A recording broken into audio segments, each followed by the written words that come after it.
tardes, todas, todos, todes. Ay, los espanté. Bienvenidos. ¿Te puedes sentar acá en la orilla?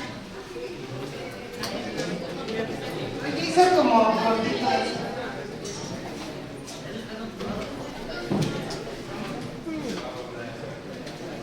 Aquí.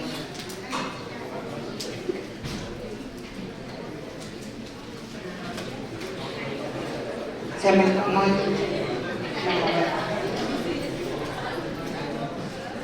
Chicos, acá adelante se puede sentar.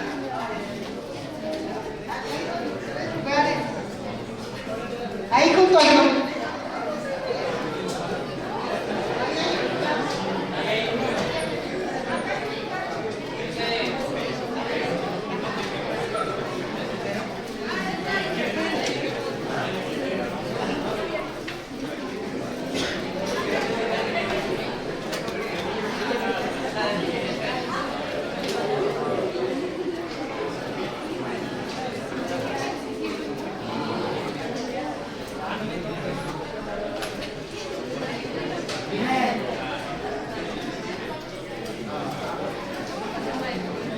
Buenas noches todas, todos, todes. Ya no va a prestar el micrófono. Bienvenidos a este homenaje luctuoso de Flores Magón. ¿Ustedes saben quién es Flores Magón?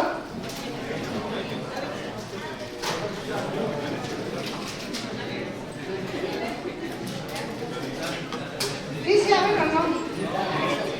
Bueno, ahorita van a aprender quién es. En primera instancia quiero decirles que este es un espacio libre. No hay reglas, pero lo único que les voy a pedir es respeto. No dejen ni comida, ni agua, ni nada porque está prohibido. Sin embargo, no hay prohibiciones, ¿no? Entonces, nada más les pido de favor, por respeto, no dejen comida, ni bebidas, ni nada.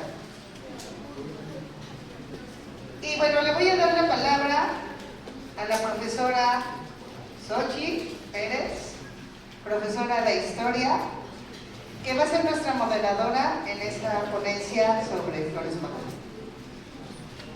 Gracias, maestra Sonia. Bueno, buenas tardes a todas, a todos y a todas. Un gusto de todos los grupos que nos acompañan, de la maestra Cela, del maestro Efraín. Bienvenidos. Y bueno, pues ya por los tiempos vamos a comenzar. Bueno, este es un evento, un aniversario luctuoso de Ricardo Flores Magón, que bueno, si por ahí no atinaron, un destacado anarquista y activista social mexicano, ¿no? Impulsor de la Revolución Mexicana. Entonces, tenemos de lujo aquí a los compañeros y maestros de historia que nos van a hablar sobre su obra, su legado y pues cómo sigue inspirando, ¿no? Lo sigue inspirando Ricardo Flores Magón. Bueno, pues vamos a comenzar. Comienza Daniela, ¿sí? Bueno, tenemos a la maestra Daniela Sandoval Espeja, con su presentación.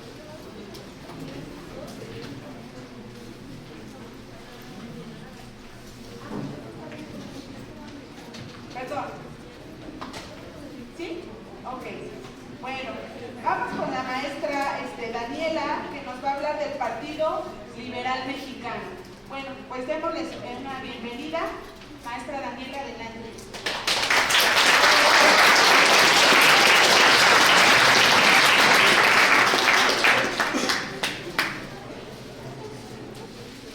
Hola chicos y chicas, pues miren, el día de hoy tenemos como 20 minutos cada profe para exponer nuestros temas, ¿no?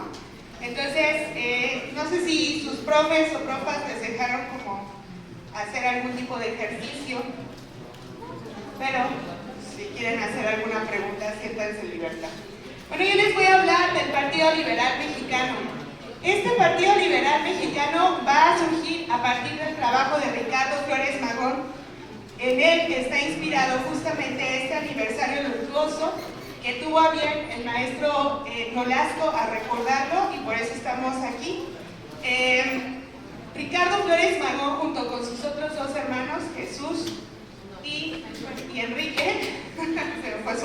número 3 de Enrique, conformaron una liga muy importante en México sobre una ideología bien importante que es el anarquismo. Entonces por ahí de repente yo veo que a ustedes les llama la atención el anarquismo y así, pero para poder ejercerlo hay que leer mucho, ¿no? Yo les recomiendo de verdad que lean los idearios de Ricardo Flores Magón. Bueno, entonces vamos a empezar. ¿Quién es este señor? Porfirio Díaz. Entonces, ¿qué este señor gobernó cuántos años según lo que dice ahí? Un buen, ¿no? Más de 30 años en el poder. ¿Y qué hizo? ¿Qué? No me vayan a decir que son admiradores de Porfirio Díaz porque los voy a sacar. Sí, con todo respeto. Y esto no es, esto va a ser autoritario, hermana.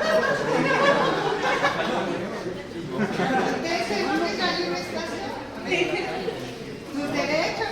¿Qué hizo? ¿Nada? Sí. En un resumen, una dictadura, ¿no? Muy bien, exactamente. Instauró una dictadura en donde no había libertad de prensa, de expresión, de asociación, es decir, no podía haber partidos, etc. Y esto ocasionó, sí, lo que les enseñan ustedes en la primaria y en la secundaria, con todo respeto de sus profes, pero ocasionó que vieran a esta figura como un prototipo de algo que debería de ser, ¿no? Porque normalmente los libros de historia de la primaria y de la secundaria nos dicen que hizo vías férreas, que creció la economía, que puso a México muy bonito, que le gustaba mucho Francia, que se hizo el Palacio de Bellas Artes, etcétera, etcétera, pero no nos dicen a base de qué, ¿no? Entonces, a base de una dictadura, de una explotación terrible. Entonces, por ahí de esas fechas, pues como no se podía pensar, no había libertad de expresión, no había libertad de prensa, entonces un grupo de jóvenes empezó a cuestionar qué estaba pasando y por ahí había una idea que se coló entre muchas otras ideas y esas ideas fueron las del anarquismo. Entonces, el anarquismo, digo, yo no soy la experta, el maestro Frank sí lo es, pero tiene tres grandes teóricos: Proudhon, Malatesta y Proudhon. Entonces, estos tres grandes teóricos fueron los que influenciaron de alguna u otra forma a Ricardo Flores Magón para generar otro tipo de ideas que hacían falta en México y que eran muy importantes. Entonces, ustedes reconocen esa A, ¿no? El punk, la anarquía, ¿no? Que es la ausencia de gobierno, así en una explicación muy rápida. Entonces, en ese sentido, estos muchachos que ustedes están viendo ahí, que obviamente no se ven punks, pero eran muy punks, son los que van a cuestionar al gobierno de Porfirio Díaz. ¿Quiénes están en la foto? Esta es la junta organizadora del Partido Liberal Mexicano en 1910. Anselmo Figueroa, este señor que alguna vez lo leí, que es buenísimo, Práxides Guerrero, Ricardo Flores Magón, Enrique Flores Magón y Librado Rivera. Entonces, todos estos sí estaban muy radicalizados, extremadamente radicalizados. Entonces, en ese sentido, nada más así como una embarrada, ¿qué es el anarquismo? Bueno, nada más vamos a ver como sus principales características. La primera es el pensamiento libertario. Es contrario a toda forma de dominación de autoridad, porque se piensa que nosotros tenemos para eso un raciocinio acá que nos permite gobernarnos a nosotros mismos. ¿Será? Sí, ¿no? ¿O no? ¿Tampoco no tienen fe en ustedes mismos? Confianza en ustedes mismos. Si está cañón que no la tengan, ¿no? Entonces, bueno, ahí se los dejo para que lo piensen. Segunda, la abolición de las inequidades. La igualdad es otro cometido anarquista, por lo que las jerarquías, la propiedad privada y otras formas de posesión le resultan inaceptables. ¿Están de acuerdo o en desacuerdo? Lo mío es mío y de nadie más. Híjole, ¿lo suyo es suyo y de nadie más? Cuando dicen mi novia, ¿les pertenece? No, están muy mal, somos libres, muchachos. Son muy individualistas, neoliberalistas, qué gacho. No, pues no, la verdad, a ver, escuchen. La verdad es que somos personas libres e independientes, ¿no? Entonces, si no podemos aceptar esa libertad, siempre vamos a vivir apegados a las cosas o a las personas, ¿no? Entonces, por ejemplo, necesito un iPhone y voy a hacer un berrinche por eso. En teoría no, debería de pasar. Pero bueno, piénsenlo, piénsenlo. Esta abolición de la inequidad. No, nuestro principal es que todos somos iguales y en ese sentido la libertad es lo que debe reinar entre nosotros y nosotros. La solidaridad entre los seres humanos, la fraternidad, es decir, y la sororidad. Somos hermanos y hermanas. ¿Sí, no, sí se sienten ustedes parte de un colectivo? O sea, ¿sí están dispuestos a hacer algo por el otro? ¿Seguros? Hay muchos que se me quedan viendo con cara, yo la neta no. Eso también se lo van a llevar de tarea. Hay que pensarlo mucho, porque sí hay que pensar siempre en el otro. Bueno, dice, la fraternidad entre los seres humanos es otro aspecto ideal del anarquismo, ya que la ausencia de leyes, de autoridades y jerarquías permitiría la libre interacción entre las personas. Entonces, esa es una base fundamental. Bueno, bajo esos preceptos que les acabo de leer, en el 1900 se va a inaugurar en San Luis Potosí el Congreso Liberal, en el que representantes de 14 estados de la República Mexicana demandaban destituir los postulados de la Constitución de 1857. Todavía no teníamos revolución, todavía no empezaba la revolución ni nada. Entonces, la Constitución del 57, que sí era de corte liberal, al final ya habían pasado muchos años y ya se cuestionaba si estaba funcionando o no, porque teníamos a un presidente, Porfirio Díaz, que seguía en el poder. ¿Y qué creen que era el único? O sea, había elecciones, esa fue como la maestría de Porfirio Díaz. No, pues si yo les digo que voten, pues sí, güey, pero no eres el único. Entonces, ¿dónde estaba la democracia? No existía la democracia, no existía. Entonces, él lo que hacía, eso fue como la parte interesante de Porfirio Díaz, ¿no? Porque él políticamente apelaba a eso. No, pues si yo les estoy diciendo que voten y hay elecciones libres y la gente va y vota. Sí, pero eres el único. Entonces, en ese sentido, el 30 de agosto se lanzó una iniciativa para formar el Partido Liberal. Sin embargo, fracasa. ¿Por qué? Pues porque mucha gente tenía miedo de formar una corriente diferente a la que estaba en el poder. En el 1901, decenas de clubes liberales se habían creado en todo el país y el 5 de febrero, exactamente en el estado de San Luis Potosí, se intenta construir la Confederación de Círculos Liberales. Entonces, un grupo de jóvenes, ¿no? Ya les enseñé la foto, a lo mejor ustedes no los ven chavos, pero estaban chavos, ¿sí? Se sentaban y leían. Pues esa es la cuestión de hacer un círculo. Para eso sirven los círculos de estudio, los círculos de lectura. O sea, la otra es que nosotros lleguemos con una propuesta, la leamos, la comentemos y salgan nuevas ideas en pro de nuestra comunidad. ¿Ustedes han hecho algo así? No, entonces yo los invitaría a que hay temas que se deben de discutir en pro de todos y todas. Entonces, esta Confederación de Círculos Liberales, ¿sí?, fueron fundadas y así como se juntaban, así mismo la policía de Porfirio Díaz los mandaba a presar. Entonces ya llegó un momento donde los muchachos, los jóvenes de aquella época decían, entonces, ¿cuál es nuestra libertad? De plano no tenemos ninguna libertad, de plano no nos podemos sentar a discutir lecturas. Entonces, para el 1902, Porfirio Díaz reprimió severamente a todas aquellas personas que se opusieran a lo que él pensaba, como pensaba, y sobre todo, en ese año hubo elecciones, y ¿quién creen que se propuso? Porfirio Díaz, ¿no? ¿Y quién creen que ganó? Porfirio Díaz. Entonces, en ese sentido, sí, en 1904, la persecución policíaca del gobierno de Díaz a sus opositores políticos se veían obligados a buscar refugio en el extranjero, aunado a las crecientes diferencias políticas entre los liberales. Un grupo especial, encabezado por Camilo Arriaga, se exilió a San Antonio, Texas, y el de nuestro personaje del día de hoy, el de Ricardo Flores Magón, se trasladó a la ciudad fronteriza de Laredo, en Tamaulipas. Miren, la frontera es un imaginario en este tiempo, ¿no? La verdad es que todavía hasta por ahí de los años 80, se lo digo porque mi cuñado es de Ciudad Mante, Tamaulipas, él me ha dicho muchas veces, yo iba y venía de un lado al otro, ¿no? Me pasaba a Brosville y no tenía problemas en regresar a Tamaulipas, nadie me pedía pasaporte ni nada. Entonces, es una construcción que se ha hecho al paso del tiempo y así era en este momento. O sea, realmente te pasabas a Estados Unidos y nadie te decía nada. Te podías quedar ahí mucho tiempo y luego regresabas. No había que hay que sacar la visa y el vuelo y no sé qué tanto. Eso ya es una cuestión más de este siglo XXI. Entonces, en ese sentido, para los Flores Magón, Estados Unidos significó un espacio donde podían resguardarse y sobre todo resguardarse y resguardar su vida y sus ideas. Entonces, ahí tienen a Ricardo y a su hermano, Enrique.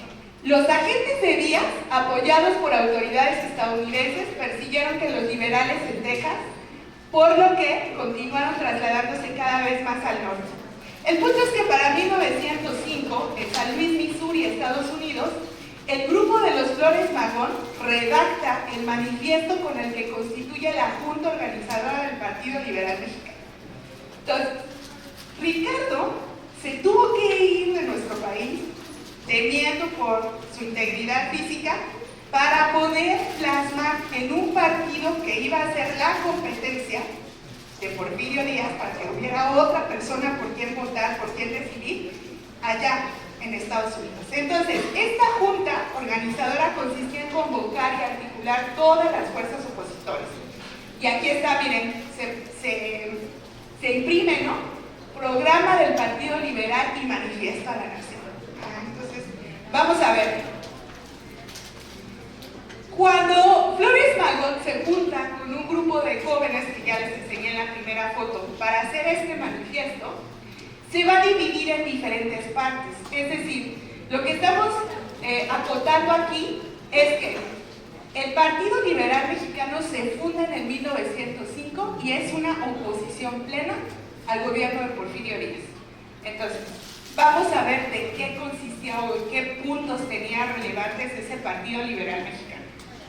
Reformas constitucionales.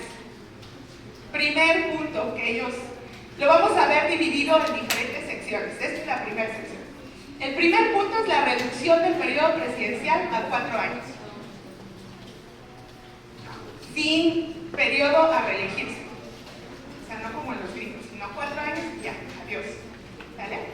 Luego, supresión de la reelección para el presidente y los gobernadores de los estados. Inhabilitación del vicepresidente, es decir, que ya no hubiera esa figura. Supresión del servicio militar obligatorio y establecimiento de la Guardia Nacional. ¿Ya había una Guardia Nacional? ¿Qué es supresión? ¿Quitar o dejar? Quitar. Entonces, vamos a eliminar el servicio militar obligatorio, porque si seguimos una corriente anarquista, ¿sería normal que siendo anarquista me obligaran a hacer el servicio militar? Pues no, obviamente no, entonces se quitaba, se descartaba. Luego, número 5, abolición de la pena de muerte, excepto para los traidores a la patria. Eso me gusta, la verdad. ¿Hay traidores a la patria? Perdón por el comentario, es muy personal. ¿Hay traidores a la patria, sí o no? ¿Quién podría ser un traidor a la patria hoy? Peña Nieto. Además lo vamos a dejar así. Oh, muy bien, gracias. ¿Sí lo saben? O sea, es que sí hay gente que es traidora. Bueno, aquí les voy a enseñar la misma fotito, pero más bonita. Ahí están discutiendo las ideas que van a tener estas reformas del Partido Liberal Mexicano. Va. Siguiente apartado. Este también está bien interesante. Chequenlo. Mejoramiento y fomento de la educación. Número 1, muy importante, la multiplicación de las escuelas primarias. La única manera en la que ellos veían que se podía acabar en el analfabetismo era teniendo muchas más escuelas primarias. Para que se atiendan esas escuelas primarias, ¿qué necesitábamos? Profes, ¿no? Entonces, número 2, primero, hacemos muchas escuelas. Luego, obligar a la gente a que lleve a sus hijos a la escuela. Dice, obligación de impartir enseñanza netamente laica. ¿Qué es laica? Sí, la iglesia, que no se meta. En todas las escuelas de la República, de gobierno particular. Número 3, ahí viene, contra los papás.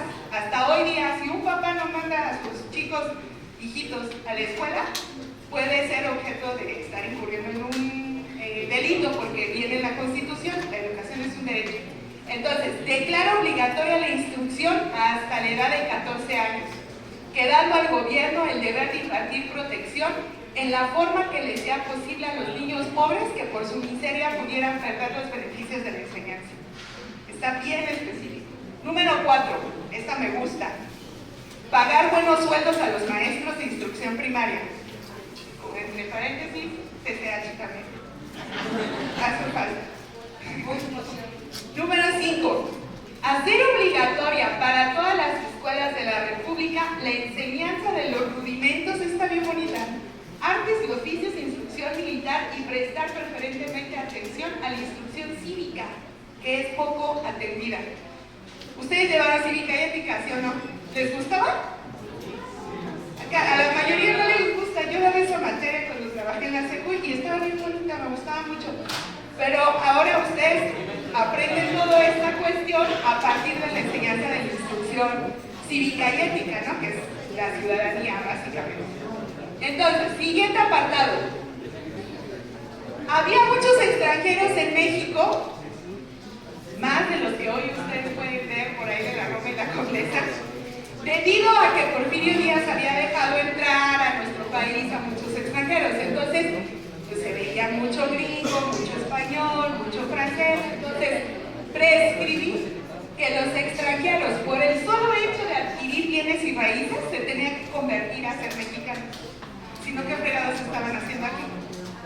¿Les parece justa esta situación? ¿Perderían su nacionalidad gringa solo por el hecho de venir a México? Digo, es un planteamiento que hacían ellos. Si compraste aquí y vives aquí, pues vas a respetar nuestras leyes. No te puedes mandar como otras personas, entonces vas a ser mexicano. Sí, ¿no? Era bastante justo. ¿Sí han visto el video de la mujer estadounidense que andaba con un cuchillo en la Roma? Que se le iba la onda. Resultó ser que esta mujer, cuando era joven, fue algo del militar de los Estados Unidos. Entonces sabía herir con un cuchillo, ¿saben? Así como película. Se ponía loquísima, entraba a los lugares y atacaba a las personas. Entonces, cuando la apresan, el gobierno de los Estados Unidos se pone muy loco y le dice, no, porque ella es de otra nacionalidad, pero si vivía aquí en México, ¿por qué no respetar nuestras leyes? O sea, si nosotros vamos y hacemos un desastre en Estados Unidos, nos van a juzgar, ¿no? ¿Sí o no? Entonces es un poco lo que está poniendo en cuestión los hermanos, bueno, específicamente el Partido Liberal Mexicano. Y la otra es, aquí ese es un punto, en algún momento tendríamos que platicarlo, prohibir la inmigración china. Durante 1900 y 1940, y por ahí hay una película en Netflix muy interesante, creo que se llama Arizona, creo que sí, es muy buena, en donde justamente habla que teníamos un problema gravísimo con la inmigración asiática en México. Y la gente no le gustaba a los asiáticos, se burlaban de ellos, su comida, sus costumbres, les inventaban enfermedades, ¿no? Entonces, hay todo un archivo ahí. La verdad es que nuestra sociedad se seguía viendo así, muchachos. Entonces todo estaba en pro de que se mejorara esta sociedad. Vamos a lo que sigue. Restricción de los abusos del clero católico. ¿Quién es el clero? La iglesia. Muy bien. Entonces, los templos se consideraban como negocios mercantiles, quedando por tanto obligados a llevar contabilidad y pagar las contribuciones correspondientes. Sí, porque los padrecitos no querían pagar, ¿no? 2. Nacionalización conforme a las leyes de los bienes raíces, y el clero tiene que poder de testaferros, es decir, todo dado de alta, no importando su nacionalidad, siempre y cuando estuviera en territorio mexicano. Agravar las penas que las leyes de reforma señalan para los infractores de las mismas. Esto ya es un rollo que viene desde la Constitución del 57. Y la supresión de las escuelas regentadas por el clero, es decir, si en los artículos anteriores vimos que la educación es laica, ¿por qué había escuelas que impartían, o en una cuestión pública, por qué se impartía la religión ahí? Es como si yo los pusiera a rezar el Ángelus para que se calmen. Estaría chido, pero no lo voy a hacer. A ver si sí se calman, ¿no? Entonces, siguiente, capital y trabajo. Establecer un máximo de 8 horas de trabajo y un salario mínimo de la proporción siguiente. Fíjense, nada más hay que leer esto. De 1 peso para la generalidad del país, en que el promedio de los salarios es inferior al citado, y de más de 1 peso para aquellas regiones en que la vida es más cara y en que este salario no bastaría para salvarse de la miseria del trabajador. 1 peso, muchachos, 1 peso de salario mínimo. Hoy día, ¿cuántos pesos cuesta el salario mínimo? Búsquenle, ahorita me dicen, en el Google. 271. 281. Pero no se compara, ¿no? Es una cuestión que estamos aquí haciendo especulaciones. 2. Reglamentación del servicio doméstico y del trabajo domiciliario. Muchachos, esta es una iniciativa que se puso apenas en el 2018, que si tienes tú a una persona, una mujer normalmente, que te ayuda en la casa, la regularices y la des de alta en el IMSS. Ellos ya lo habían pensado. Ahí está. Número 3. Adoptar medidas para que con el trabajo a destajo los patronos no burlen la aplicación del tiempo máximo y salario mínimo. ¿Sí saben qué es a destajo? Por ejemplo, una costurera. Una costurera tiene un horario de 5 de la tarde a 10 de la noche. A destajo quiere decir que si ella en esas 5 horas de trabajo hace 200 pantalones de mezclilla, le van a pagar por los 200 pantalones que hizo. Pero si ella hace 50, solo le van a pagar 50. Entonces las costureras están en frega. Entre más playeras, más pantalones, sudaderas o lo que sea que haga, le van a pagar mejor. Entonces esa mujer se va a partir el alma ahí, ¿no? Porque sí, todos queremos llevarnos un poquito más. Entonces aquí dice que esto se controle. 4. Prohibir en lo absoluto el empleo de niños menores de 14 años. ¿Se protege esto? ¿Qué opinan? En algunos lugares no. Entonces, está para pensarse porque ellos ya lo habían pensado. Obligar a los dueños de minas, fábricas, talleres a mantener las mejores condiciones de higiene en sus propiedades y guardar los lugares de peligro en un estado que preste seguridad a la vida de los operarios. Ese es el seguro social. Pasaron muchos años para que eso fuera posible. Obligar a los patronos o propietarios rurales a dar alojamiento higiénico a los trabajadores cuando la naturaleza del trabajo de estos exija que reciban albergue de dichos patronos o propietarios. Hoy en día, en algunos trabajos, como la ingeniería civil, a los ingenieros, y van a construir un puente o lo que sea, otro estado de la República, el patrón está obligado para darle comida y hospedaje. Pero eso es hace poco, muchachos, y ellos ya lo habían pensado. Entonces, nuestro México se seguía viendo bastante rural, con muchísima violencia por la policía rural que tenía Porfirio Díaz. Vámonos rápido porque ya nos pasamos. Los dueños de las tierras también tenían un apartado sobre las tierras. Están obligados a hacer productivas todas las tierras que posean. A los mexicanos residentes en el extranjero que los soliciten, los repatriará el gobierno pagándoles los gastos de viaje y les proporcionará tierras para su cultivo. El Estado dará tierra a quien quiera que lo solicite. Para que este beneficio no solo aproveche a los pocos que tengan elementos para el cultivo de las tierras, sino también a los pobres que carezcan de estos elementos. También tiene un apartado sobre los impuestos. Abolición del impuesto, suprimir toda contribución para el capital menor de 100,000, exceptuándose de este privilegio a los templos y otros negocios que se consideren nocivos, gravar el agio, los artículos de lujo, los vicios y aligerar de contribuciones los artículos de primera necesidad. Este está súper interesante. Siguiente, bueno, esta es una caricatura que justo salió por ahí en Regeneración, justo burlándose de Porfirio Díaz, ¿no? De cómo les daban los contratos a los ricos. Puntos generales, ya vamos a terminar.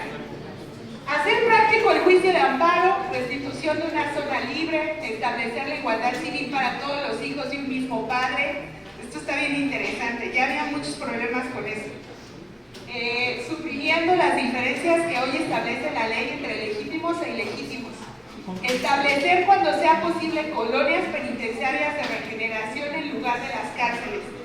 Esto es muy importante, colonias de regeneración, es decir, que alguien que había cometido un delito pudiera regenerarse para incluirse en la sociedad y no quedarse por años en la cárcel. Supresión de los jefes políticos, reorganización de los municipios y medidas para suprimir o restringir los juegos y todo eso.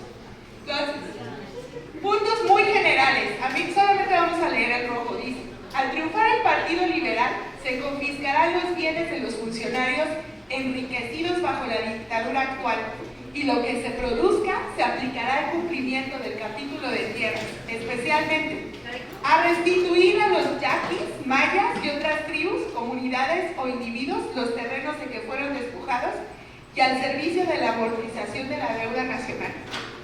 Hasta el 2021, muchachos, se hizo una restitución de tierras para los yaquis en el periodo de López Obrador.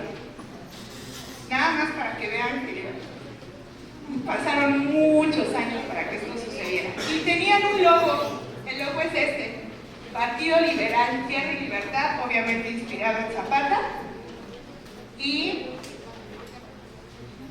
tiene una cláusula especial y con las firmas, y tiene un lema del programa: Reforma, Libertad y Justicia.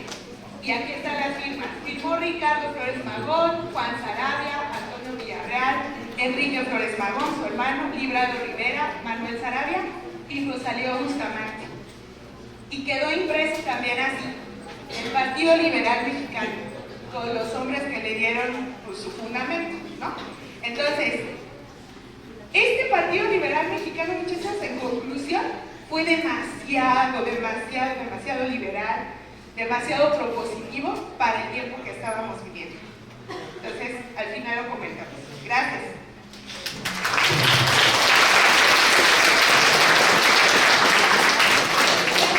Daniela, ¿ahí me escucha? Sí. Por ¿no? Excelente recorrido histórico que sin duda, ¿no? Nos lleva a conocer con profundidad cuál era el ideario, ¿no? Los principios de este Partido Liberal Mexicano, y verlo, chicos, como decía la maestra, cómo a veces hasta un siglo se hace justicia, ¿no? Y se llevan a cabo estos derechos que desde entonces, ¿no?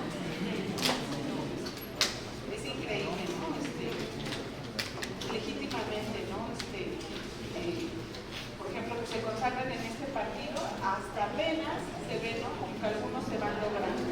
Bueno, pues vamos a pasar rápidamente con el maestro Jesús. El maestro Jesús se acerca, o va a ser desde ahí, nos va a hablar del comunitarismo y libertad de Flores Magón. Entonces, adelante, maestro Jesús. Gracias. Muchas gracias. Yo también agradezco la asistencia de ustedes. Es un horario difícil para la charla porque ya estamos muy cansados y cansadas. Nos seremos rápidos. Lo más importante es pues recordar a un ¿cómo puedo llamarle? Pues a un gran pensador, pero también activista que trasciende hasta la fecha, pero que es uno de los pensadores y activistas menos recordados. O sea, sabemos de Zapata, ¿no? El Atila del Sur, hasta estos adjetivos rimbombantes, ¿no? Sabemos de Villa, que le decía el Centauro del Norte, ¿no? Que incluso el padre de la Revolución Mexicana o el apóstol de la Revolución Mexicana es Francisco I. Madero, ¿no? O sea, los conocemos, pero de Ricardo Flores Magón se conoce poco, a pesar de que eran tres Flores Magón, ¿no? Los tres en la lucha, y a pesar de que los padres de los Flores Magón, pues también estuvieron en la guerra de reforma, también combatieron a los conservadores, estas ideas militares del clero que querían seguir conservando su hegemonía. Y bueno, lamentablemente la historia a veces es muy cruel y recordamos muy poco a los que prácticamente pelearon toda su vida. Cuando me llama la atención un poco esto de la propuesta de los traidores a la patria, ¿no? Y que sean casi pena de muerte a los traidores de la patria. El problema es que para Porfirio Díaz, Ricardo Flores Magón era un traidor de la patria. Y el problema de la ley es quién valora determinado delito, porque muchas veces se cometen injusticias bajo ese tipo de argumentos, ¿no? Entonces, aquí lo interesante es que el Partido Liberal Mexicano y las propuestas de Ricardo Flores Magón, pues prácticamente incluso eran más avanzadas que las propuestas que dieron los socialistas a partir de 1917. O sea, no cualquier pensador, cualquier activista, eran verdaderamente pensadores que teorizaban.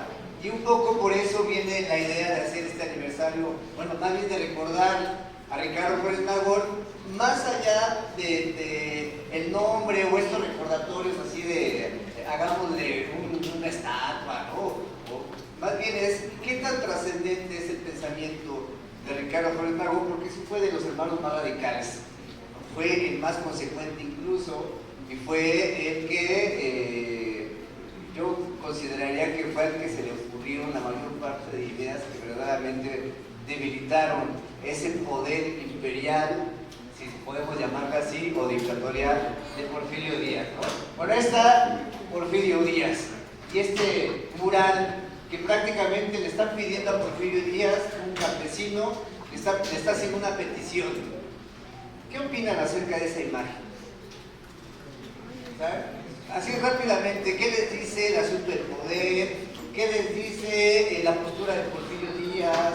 La mirada de Porfirio Díaz? ¿Qué les dice? La persona está hincada. No pude ahí poner el mural, pero está hincada la persona. ¿De qué habla? ¿De qué?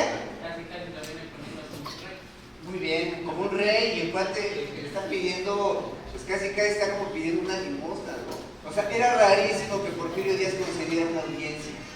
Y la concedía solo en época electoral, o sea, algo muy parecido a nuestra realidad, ¿no?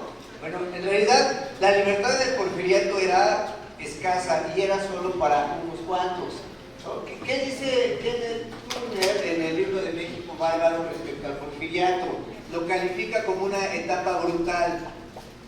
Dice, sobre todo para la mayoría de los trabajadores y campesinos. ¿Qué significará el asunto de que es brutal la etapa? ¿Qué significa que sea brutal? Pues fue devastadora. Una etapa muy difícil. Devastadora. ¿Qué más brutal? En realidad fue muy difícil para los trabajadores porque no tenían como tal sus derechos. Bien. ¿Qué más brutal? O sea, bueno, hay otras dictaduras que no sé si hay una dictadura no brutal, pero en realidad las dictaduras incluso son violentas. A ver acá, por favor, con la compañera. Pues brutal también en el aspecto de que Porfirio Díaz daba preferencia a las clases sociales. Prefería apoyar a aquellos que gozaban de riquezas y de, bueno, riquezas en ese entonces, que a los campesinos y trabajadores. Excelente. O sea, oligárquico lo llegan a definir a Pues básicamente era pues, muy buena la propiedad de que trataban como las personas, ya que como mencionó la maestra, pues esclavizaban. Por eso llegó a una economía pues alta, o sea, en base a que esclavizaban. muy bien, una economía que esclavizaba. O sea, las tiendas de raya era una economía esclavizadora, ¿no? Las tiendas de raya. Y también esas jornadas laborales de a veces hasta 20 horas, que trabajaban niños, y a las mujeres se les pagaba menos o no se les pagaba, ¿no? Entonces, estamos hablando de una etapa brutal, pero también brutal en el sentido de que si alguien protestaba, ¿qué le pasaba? Había una frase famosa que se la adjudican a Porfirio Díaz. La frase famosa es, me parece que es en las huelgas de Cananea, Río Blanco, que dicen, están protestando, ¿qué hacemos con ellos? Y él dice, mátalos, caliente. Una etapa sumamente represora. Ahí está Ricardo Flores Magón. Ya les dije que él es hijo de dos grandes también luchadores. Ahí está la mamá es Margarita Magón, mestiza, y el papá es Teodoro Flores, indígena. A ver, pregunta, siglo XIX, segunda mitad del siglo XIX, pensemos el gobierno de Benito Juárez. ¿Cómo sería una persona viviendo en una familia donde gobernaba un padre indígena y una madre mestiza y que incluso pelearon en la guerra de reforma contra los conservadores? ¿Cómo creen que fue la educación para los Flores Magón? ¿Cómo sería? ¿Vale? ¿Qué tenían en ese momento? ¿No? Ah, no, sí tenían. O sea, vean, Ricardo Flores Magón y los hermanos vinieron a la Ciudad de México, a estudiar nada más y nada menos que en la Escuela Nacional Preparatoria. Porque los papás, la mamá y el papá, se dan cuenta que lo único que puede liberar a una persona es la educación. O sea, vean, están avanzados. ¿Qué más? ¿Cómo podría ser también la formación de Ricardo Flores Magón? ¿De qué otra manera? A ver, voy acá. ¿Cómo se le imagina?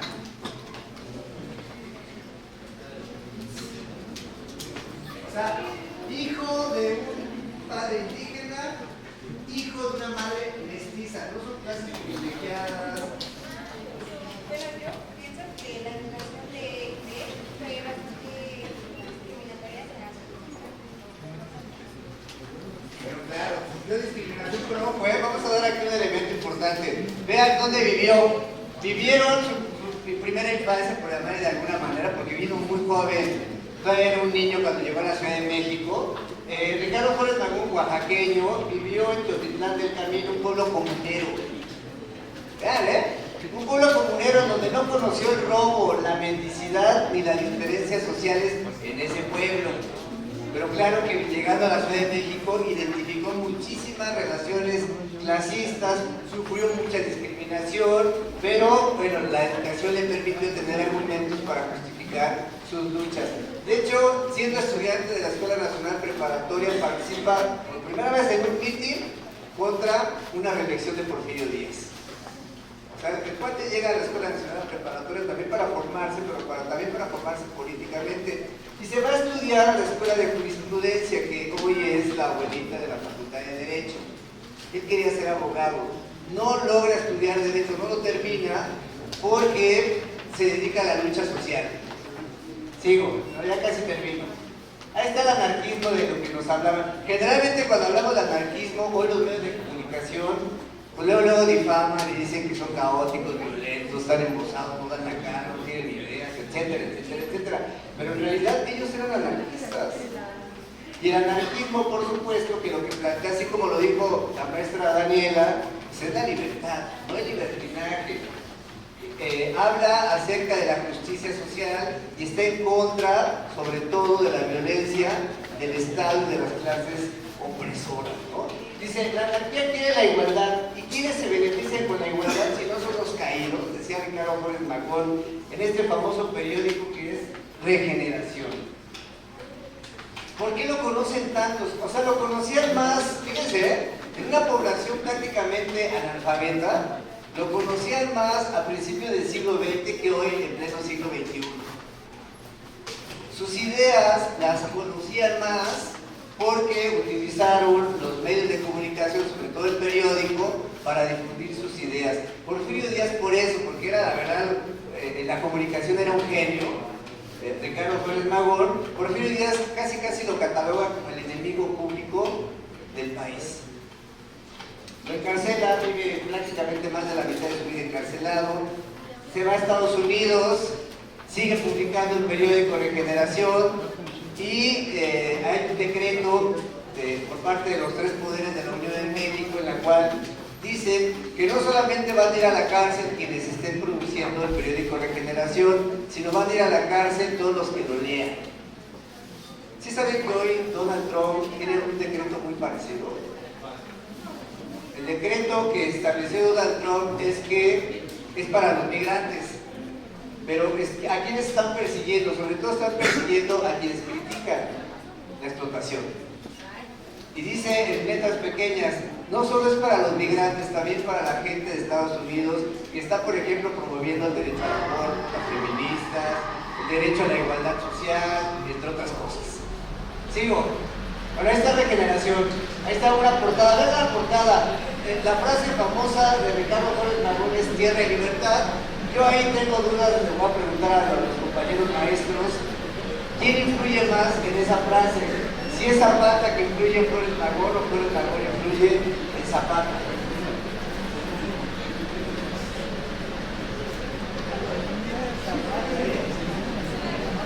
Bueno, a ver, Ricardo Flores Magón en el periódico Regeneración, ese es un fragmento de un artículo que él publica.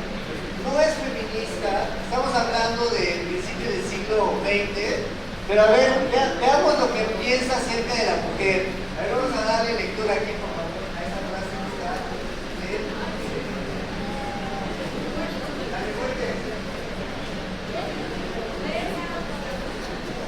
La condición de la mujer en este siglo varía según su categoría social, pero a pesar de la dulcificación de las costumbres, a pesar de los progresos de la filosofía, la mujer sigue subordinada al hombre por la tradición y por la ley.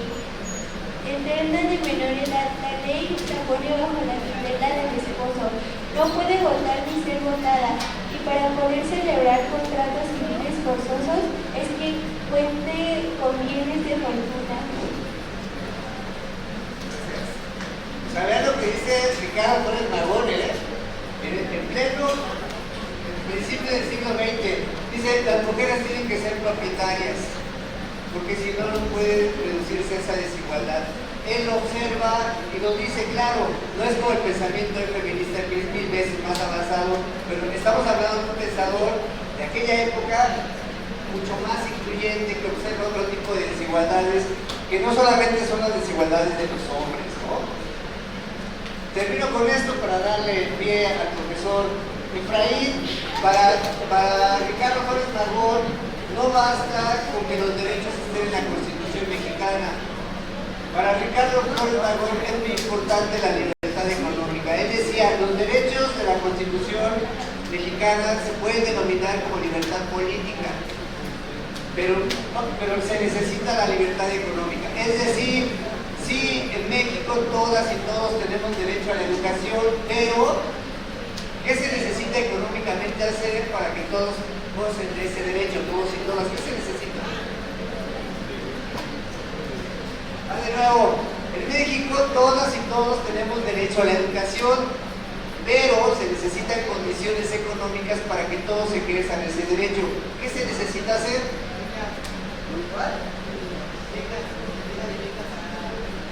Becas, ¿no? Bueno, ese es un punto, pero becas que permitan que los estudiantes sigan estudiando, ¿no?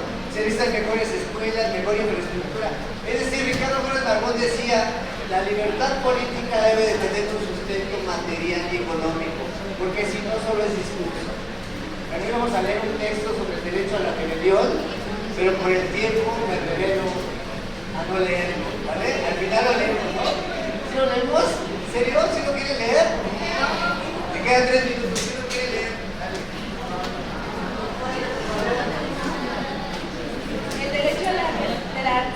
El derecho de rebelión penetra en las conciencias. El descontento crece. Sí.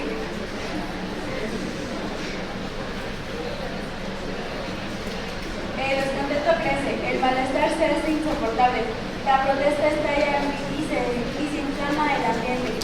Se respira una atmósfera fuerte por los efluvios de rebeldía que la saturan, y el horizonte comienza a aclararse. Desde lo alto de su roca el buitre viejo acecha. De las llamadas no suben ya rumores de quejas, ni de suspiros, ni de llantos. Es rugido el que escucha, baja la vista y se estremece. No percibe una sola espalda. Es que el pueblo se ha puesto de pie. El derecho de la rebelión es que el pueblo se ponga de pie, no como la imagen inicial de que está hincado pidiendo algo, ¿no? Es sigas lo dale más, la que más sigas más adelante. Bendito momento aquel en que el pueblo se yergue. Ya no es el rebaño de los lomos tostados por el sol.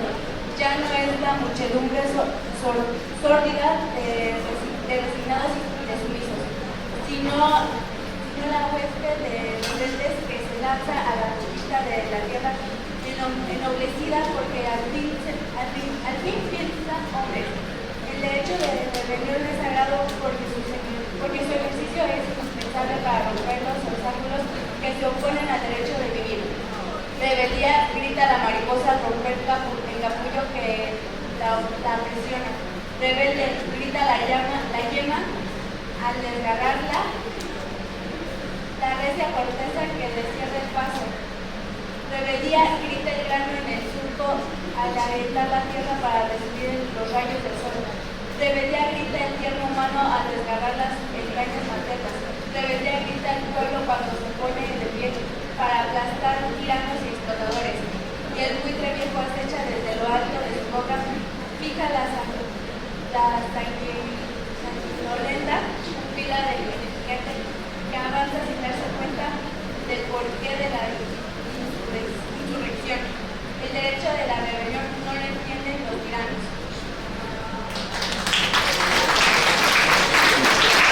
Gracias.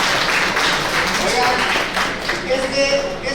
este libro que edita en el 2016, no es cierto, en el 2022, era por sus 100 años de muerto de Ricardo Flores Mármol, y también está traducido en mazateco, que es su lengua indígena.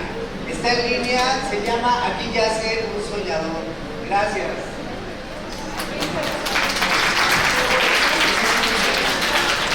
Muchas gracias, maestro Jesús, muy interesante todo lo que nos muestra para entender más, ¿no?, la filosofía y los ideales de libertad de Ricardo Flores Mármol.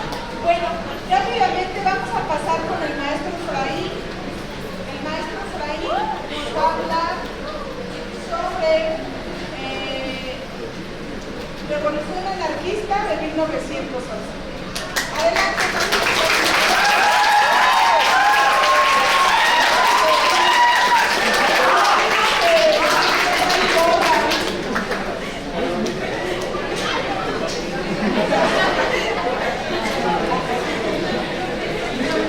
Bueno, antes de empezar,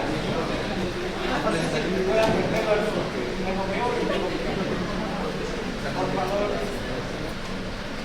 Bueno, primero no voy a agradecer la invitación porque el maestro nomás fue su explotador y yo me refiero a toda la relación de explicación. Pero pensando en que voy a hablar de anarquismo, un anarquista, pues entonces acepté ser explotado por esta ocasión. Bueno, ¿alguno de ustedes ha escuchado la historia precisamente de la revolución anarquista en California? ¿No? Nunca se les enseñaron en la escuela. Así se sabe la parte de la revolución anarquista, la constitucionalista, etcétera, ¿no? Pues resulta que la revolución mexicana también tuvo su ala más radical, que es propiamente, como lo han mencionado mis compañeros, anarquista. Y es de hecho, digamos, la primer corriente de índole totalmente social dentro del proceso de la revolución. Incluso anterior, vamos a ver por qué razón. Entonces, vamos a iniciar. Ya han comentado mis compañeros algunos de los antecedentes que a mí me van a servir para que ustedes entiendan el proceso mismo de esta revolución anarquista en México en este periodo. Bueno, aquí sí me quiero detener un poquito porque dentro de los antecedentes, la maestra Daniela hace un momento nos comentó la importancia que tuvo el hecho de que se generara un congreso liberal. Y ese congreso liberal va a ser propuesto precisamente por este hombre que se llamó Camilo Arriaga. Camilo Arriaga tenía, digamos, una gran virtud. Él era liberal radical, pero dentro de sus virtudes estaba que era un muy buen lector. Él tenía una biblioteca de más de 5,000 tomos, y dentro de esa biblioteca estaban todos los libros que hasta ese momento se habían publicado sobre el anarquismo, obviamente en Europa y en Estados Unidos, porque el anarquismo no se conocía. Bueno, es él el que va a traer estos textos. Y resulta que en esa biblioteca, él, sin ser anarquista, va a aplicar principios anarquistas.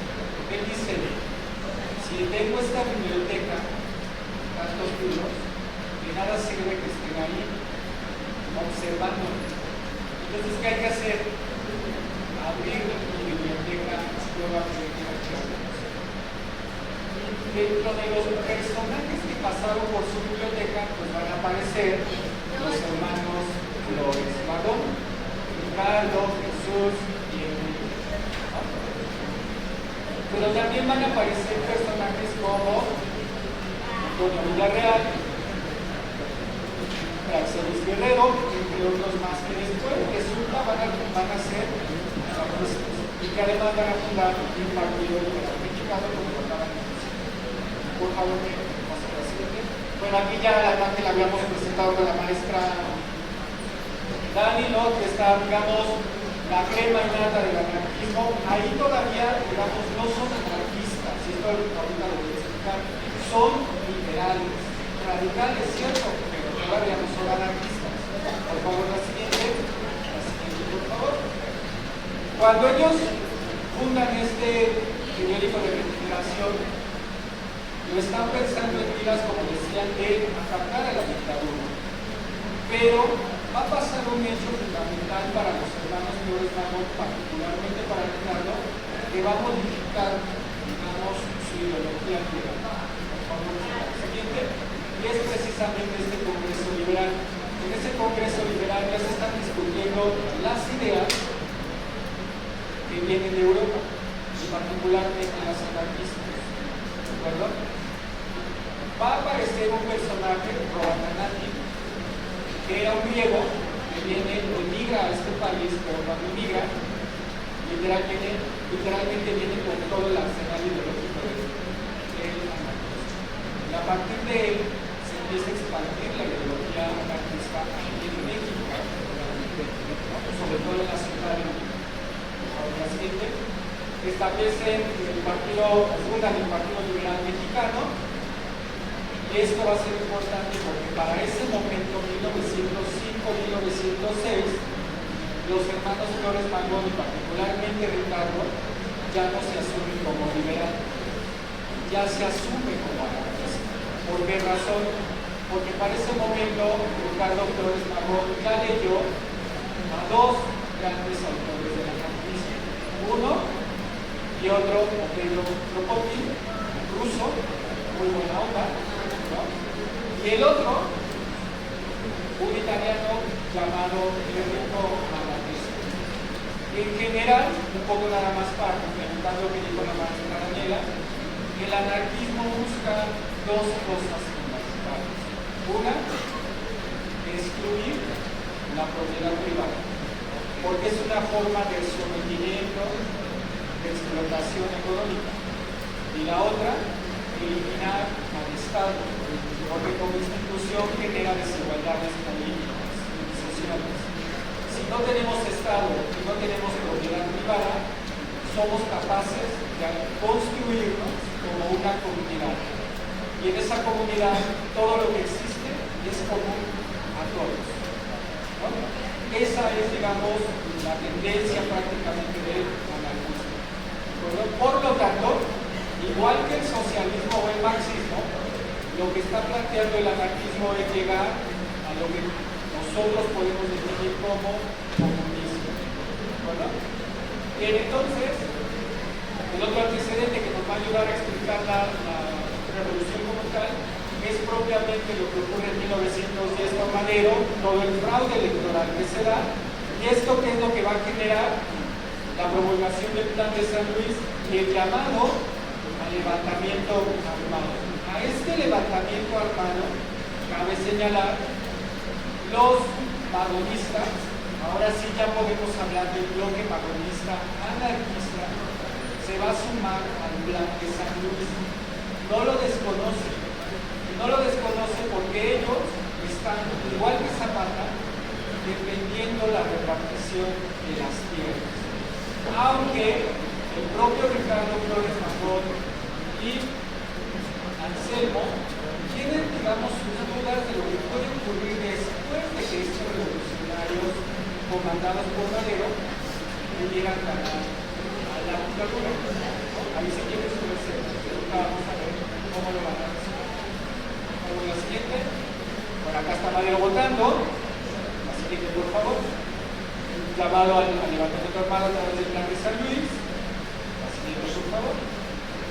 Y bueno, antes de continuar, debemos tener claro que estas tendencias ideológicas al mismo tiempo facciones religiosas del tipo revolucionarias de este proceso. Si ustedes se dan cuenta, casi siempre en la escuela nos están enseñando estas tendencias burguesas de lo que fue la revolución versus las sociales. Pero dentro de las sociales incluso a veces se elimina esta, la vanguardista o anarquista. Y eso tiene un sentido histórico e ideológico, por lo que implica precisamente el anarquismo, o por lo que busca el anarquismo. Por lo cual, si me pasan la siguiente, por favor. Ahora sí, estalla la revolución en 1910. Todo parece indicar, para más o menos marzo, que la revolución maderista triunfará sobre la dictadura portuguesa. Pero para enero de 1911, es decir, antes de que triunfe el maderismo, esta junta de anarquistas que ya no viven en México, viven en Estados Unidos, porque ya fueron exiliados allá, precisamente por lo peligroso de sus ideas, dice, bueno, si allá en México ya se levantaron en armas a través del plan de San Luis, ¿por qué no aprovechamos este momento y nos lanzamos a llevar a cabo nosotros una revolución social? Una revolución donde ahora sí se acabe totalmente la desigualdad, cualquier tipo de tiranía. Es decir, ¿por qué no llevamos a cabo una revolución anarquista o ácrata, que es un sinónimo? ¿De acuerdo? Y entonces, ¿qué es lo que planea Ricardo Flores Magón con el resto de la Junta? Vamos a organizar y nos vamos a lanzar. Aquí tienen un pequeño problema. Estos hombres de la Junta del Partido Liberal Mexicano, ya siendo anarquistas, no pueden venir a México porque son perseguidos. De llegar, tendrían que enfrentarse también a eso. Entonces, ¿qué hacen? Convocan a gente anarquista en Estados Unidos y en México para que conformen un ejército revolucionario anarquista. Y entonces, a partir de ahí, ellos en enero, a finales de enero, inician precisamente el proceso que ahora conocemos como la Revolución Anarquista de Baja California de 1911. Me supongo, pregunto solo de manera retórica, que no saben cuántos efectivos tuvo ese ejército anarquista en Baja California. ¿Alguna idea? ¿No? Pues bueno, el ejército anarquista del Partido Liberal Mexicano inició la revolución en Baja California con 20 hombres, apenas unos 4 meses, y así iniciaron su revolución. Una revolución que poco a poco fue creciendo. El máximo de soldados que tuvieron durante todo el proceso de enero de 1911 a junio de 1911, pocos meses, fue un máximo de 500. Casi todos venidos obviamente de las propias poblaciones que ellos iban conquistando, pero también de muchos trabajadores norteamericanos que eran anarquistas y se sumaron a esta revolución pensando en que si lograban tener un triunfo en esta revolución en México, esa misma revolución después se multiplicaría en Estados Unidos y por qué no en el resto del mundo, y de esta manera acabar con la tiranía del capitalismo. O sea, como eran muy idealistas, pero sí lo llevaban a la práctica. Esa es la gran diferencia. Bueno, la revolución se concreta en la península de Baja California, particularmente la zona norte. Por favor, me paso la siguiente. Y bueno, ¿quiénes fueron los actores ideólogos de la revolución? Intelectuales, ¿no? ¿Quiénes la organizan? Aquí tengo que aclarar. Sí, los hermanos Flores Magón, pero no los tres. Aquí los únicos que se quedan son Enrique y Ricardo. ¿Por qué? porque Jesús era más burgués, esa es la verdad. Y entonces se pelea con sus hermanos y se va con Madero, ¿no? Ahí la verdad, discúlpenme que lo diga así, pero que pendejo. Porque al final Madero pero qué claro, ¿no? Bueno, está Librado Rivera y está Anselmo Figueroa, los más radicales, ¿de acuerdo? Y ellos organizan la revolución. Y a su vez, ellos van a conformar algo que se llamó la Junta Organizadora del Partido Liberal Mexicano, que a su vez, pasen la siguiente por favor, definen a quiénes van a comandar esa guerra, ese ejército.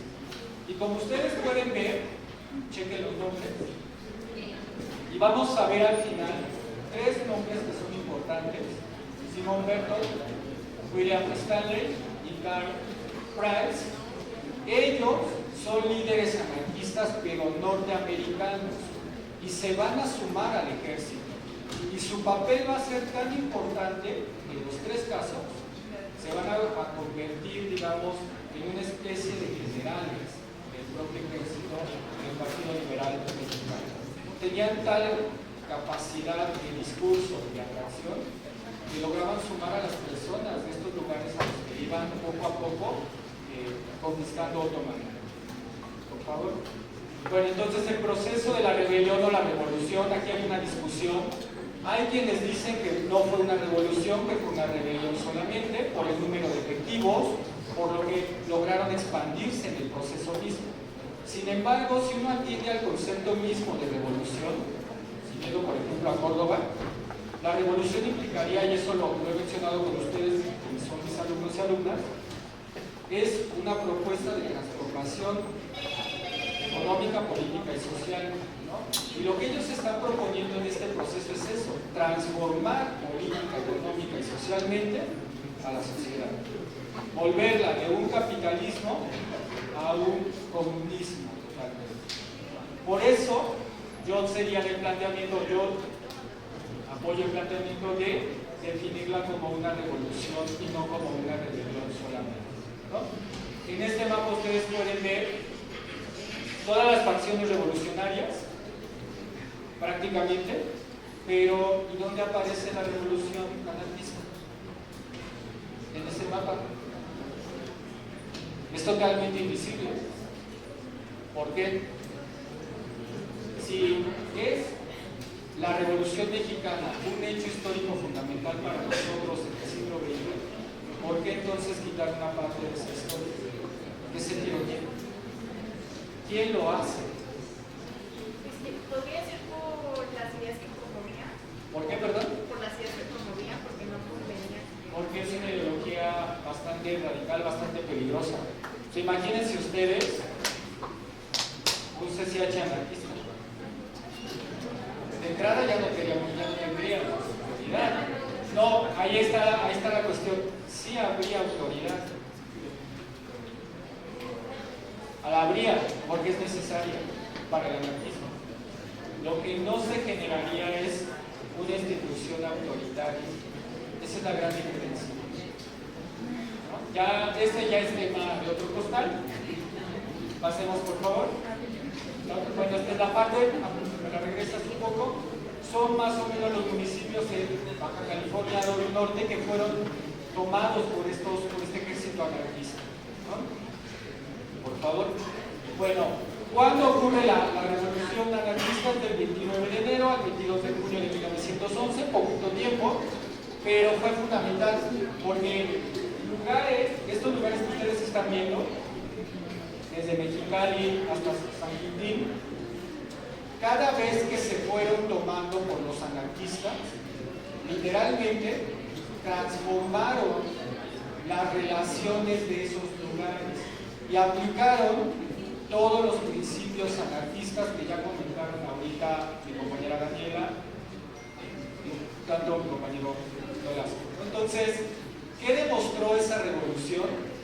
Que sí se podían cambiar las cosas, que sí podíamos dejar detrás el capitalismo y ese sistema de explotación por un sistema igualitario, común. Ahora, ¿qué facilitó que estos lugares fueran tomados en este momento? Ubiquen bien la temporalidad.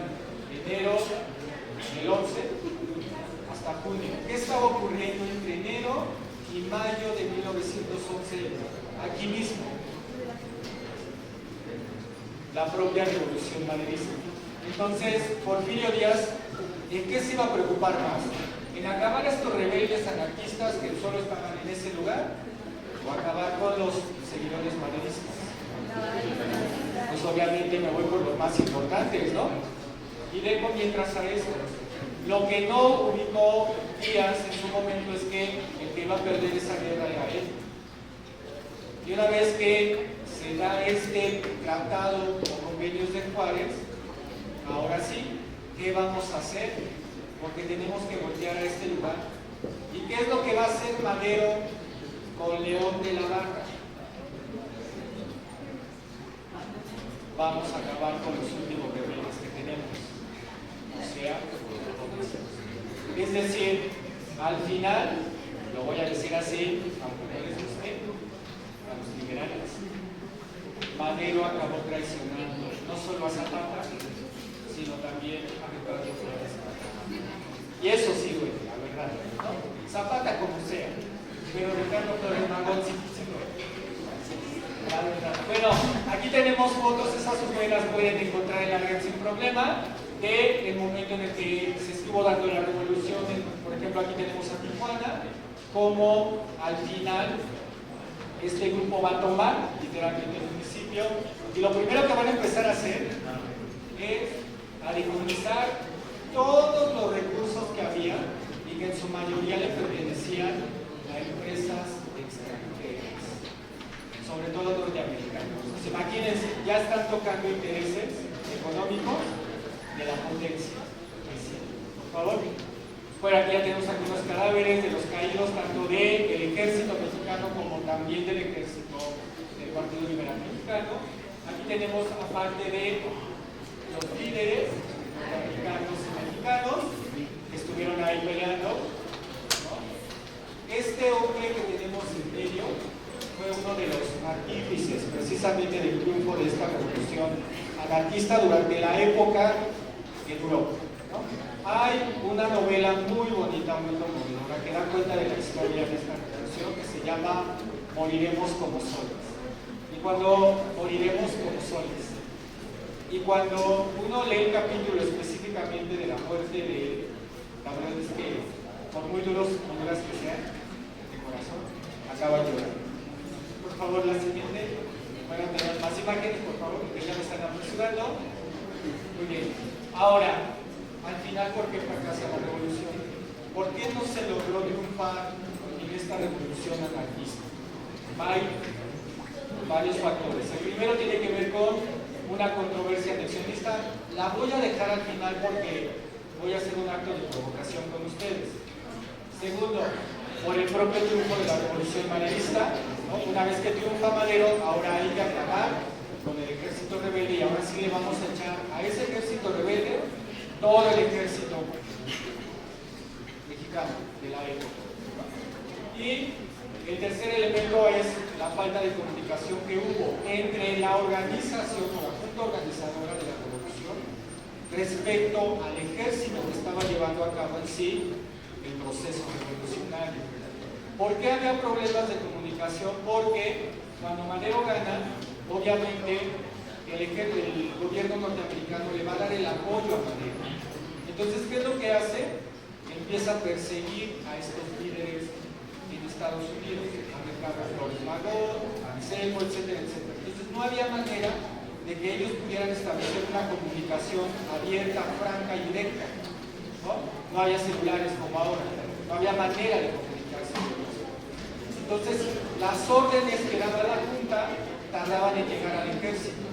Y esto va a provocar también un poco porque al final es derrotada la revolución anarquista. Por favor. Bueno, aquí tomo fragmentos de la novela que les acabo de señalar. Ustedes vean. Y esto está tomado textual de Price precisamente. Él dice, a nosotros tampoco nos parece justo que en nuestro país no haya libertad de expresión y derecho a votar democráticamente. Que en México los ricos se vuelvan más ricos Vean qué tanto ha cambiado esa frase. Y los pobres más pobres. Y que cuando estos últimos protestan por sus condiciones de miseria, se mande al ejército a reprimirlos, a matarlos. Por favor, la siguiente. Y entonces justifican, dicen, estamos aquí para sembrar este país, para zarandear a sus clases pudientes que solo se preocupan por la última moda de París y no quieren ver las desigualdades sociales, económicas y políticas que han hecho de México una pieza de AMBA, una nación petrificada que solo se moderniza en ferrocarriles y telégrafos, pero no en derechos ciudadanos. Eso lo decía un líder anarquista de la revolución norteamericano, pero hablaba de México como si fuera él un mexicano, ¿no? Voy a cerrar con dos cosas. Uno, con una de las frases más conocidas de Ricardo Flores Magón y que coincide con el escrito que nos mostró ahorita el maestro Velasco. Él decía, la rebeldía es la vida, la sumisión siempre será la muerte. Y si me regresas, yo les decía que voy a cerrar con esta causa de por qué fracasó la rebelión, la revolución, porque se decía, para convencer a la gente de Baja California de no apoyar al ejército anarquista, se decía que estos anarquistas lo que estaban haciendo era una revolución para que Estados Unidos pudiera anexionarse esa parte del territorio mexicano, pero lo hacían para sembrar miedo y que no tuvieran el apoyo de la gente que lo habían estado obteniendo. La respuesta de Ricardo Flores Magón es esta, con esto voy a cerrar porque después la voy a reacomodar. Él decía, vosotros no tenéis patria porque todo lo que hay en México pertenece a los extranjeros millonarios que esclavizan a nuestros hermanos. No tenéis patria, sencillamente, porque no tenéis en qué caer los muertos. Eso decía como respuesta. Ahora la reacomodo y se las dejo a ustedes para que lo piensen. A ustedes y a quienes están aquí también conmigo. Vosotros no tenéis SH porque otros deciden por ustedes. Vosotros no tenéis SH porque no participan en su construcción. ¿O sí?